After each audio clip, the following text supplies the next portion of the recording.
Hello everyone, नमस्ते, प्रणाम, हर हर महादेव, जय श्री राम, राधे राधे। आप सभी के बीच में बहुत सुंदर एक होली का गीत लेकर आई हूँ। तो चलिए सुनते हैं। बहुत ही प्यारा भाव है इस गीत का। आप सब लोग सुनिएगा इस गीत को जरूर और कमेंट बॉक्स में बताइएगा कि कैसा लगा। तो चलिए सुनते हैं। फागुन का महीना स्टार्ट हो गया है और होली का गीत मैं लेकर आई हूँ। आप लोग इस गीत को सुनिएगा जरूर और बताइएगा कि कैसा लगा। तो चलिए सुनते हैं। सिया चल लिया वाधवा के ओर, होलिया खेले राम लला। सिया चल लिया वाधवा के ओर, होलिया खेले राम लला।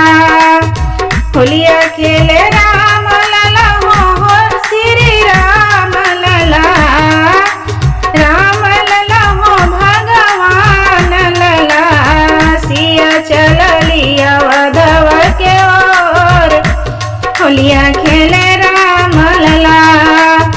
सिया चल लिया वाधवा के ओर, होलिया खेले राम लला। के कर राम के कर बाबू लक्ष्मण, के कर राम के कर बाबू लक्ष्मण। के कर भरत भुवन, होलिया खेले राम लला।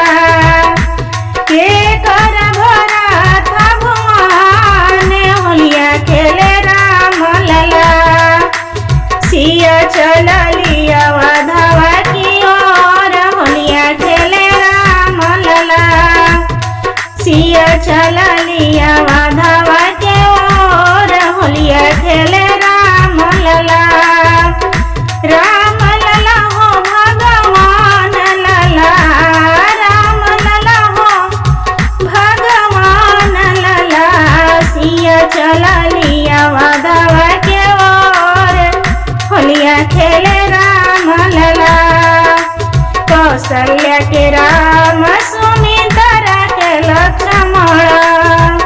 कौशल्या के राम, सुमित्रा के लक्ष्मण। कैकेयी के भरत भुवन, होलिया खेले राम लला। कैकेयी के भरत भुवन, होलिया खेले राम लला। सिया चल लिया वाधवा के ओर, होलिया खेले राम लला। सिया चल लिया वाधवा के ओर, होलिया खेले राम लला। राम लला हो भगवान लला। राम लला हो भगवान लला।